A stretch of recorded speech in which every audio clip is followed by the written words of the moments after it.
నమస్కారం. నా పేరు శ్రీరామ్ శర్మ. మద్యపానం వ్యాపారం చేయడం ప్రాథమిక హక్కు కాదు.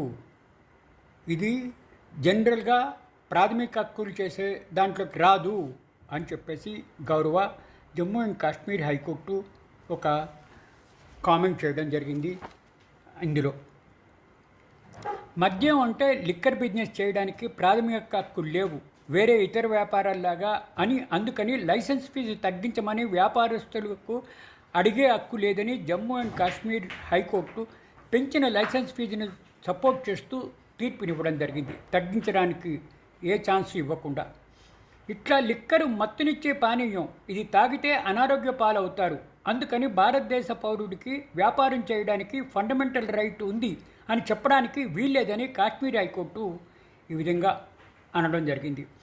ఇట్లా మద్యపానం వ్యాపారం చేసుకోవడానికి ప్రాథమిక హక్కు వేరే వ్యాపారాల్లాగా లేదు, అందుకని ఈ మద్యపాన వ్యాపారం కంప్లీట్గా నిషేధించవలసిందేనని కాశ్మీర్ హైకోర్టు కామెంట్ చేయడం జరిగింది.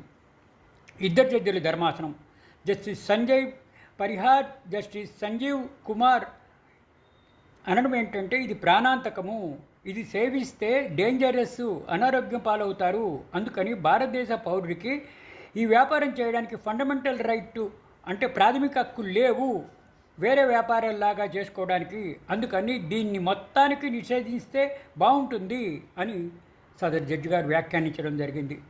లైసెన్స్ ఫీజు తగ్గించమని అడిగే ప్రాథమిక హక్కు వ్యాపారస్తులకు లేదు అని రిట్ పిటిషన్ను డిస్మిస్ చేయడం జరిగింది జమ్మూ అండ్ కాశ్మీర్ హైకోర్టు.